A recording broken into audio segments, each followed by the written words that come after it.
1937 খ্রিস্টাব্দের 8ই ফেব্রুয়ারি রবীন্দ্রনাথ রচনা করেন আফ্রিকা কবিতাটি, এবং এই কবিতাটি প্রথম প্রকাশিত হয় প্রবাসী পত্রিকায়।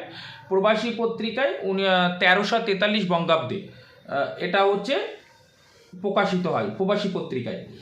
আর পরবর্তীকালে কবিতাটি পত্রপুট কাব্যগ্রন্থে কি হয় না, পত্রপুট কাব্যগ্রন্থের দ্বিতীয় সংস্করণের 16 সংখ্যক কবিতা হিসাবে স্থান পায়।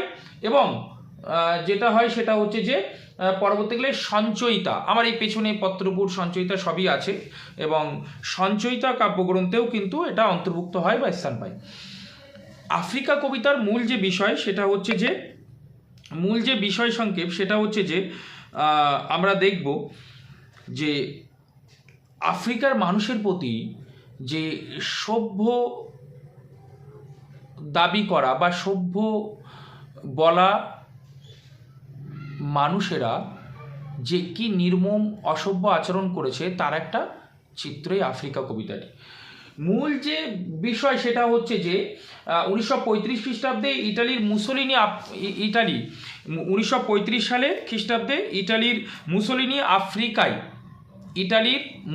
আফ্রিকার কি না আবিসিনিয়া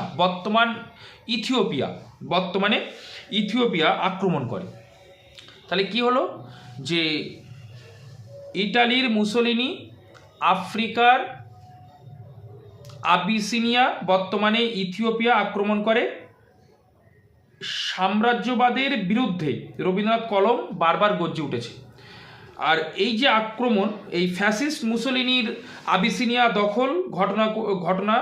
দখলের ঘটনা কবির কি করে না, কবির মনে ক্ষোভের সঞ্চয় হয়, যার কারণে তিনি 1936 খ্রিস্টাব্দে 31 ডিসেম্বর রবীন্দ্রনাথের সচিব কবি অমিয় চক্রবর্তী বিদেশ থেকে বিশ্বকবিকে চিঠি লেখেন যে কি না কি লেখেন না, আমার কেবলই মনে হচ্ছিল আফ্রিকার এই যে ট্রাইব এটার্নাল নিয়ে আপনি যদি একটি কবিতা লেখেন।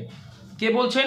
রবীন্দ্রনাথের সচিব কবি অমিয় চক্রবর্তী বিদেশ থেকে চিঠি লিখছেন, ঠিক আছে, বিশ্বকবিকে, আফ্রিকা সম্পর্কে আপনার কোনো কবিতা নেই। এই রকম কবিতা পেলে কীরকম আনন্দ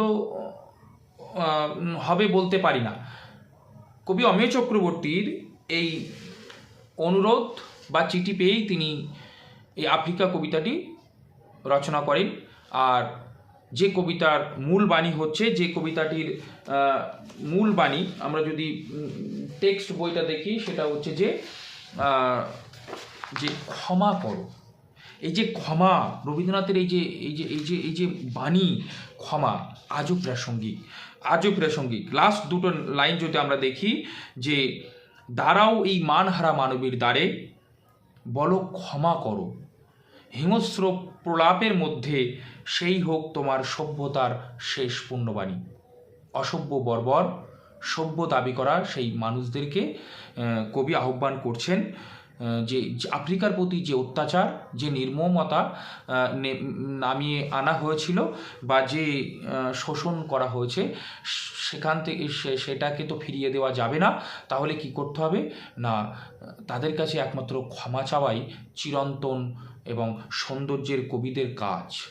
তিনি ক্ষমা চাইতে বলেছেন, এছাড়া আর কোনো উপায় তিনি পাননি। কারণ মানুষের প্রতি এই যে অত্যাচার, এই অত্যাচারের একমাত্র উপায় হচ্ছে, অত্যাচার থেকে মুক্তি পাওয়ার বা অত্যাচার থেকে পাপমুক্ত হওয়ার একমাত্র উপায় হচ্ছে ক্ষমা করা। চিরন্তন কবি রবীন্দ্রনাথ আমাদেরকে শিখিয়ে গেছেন।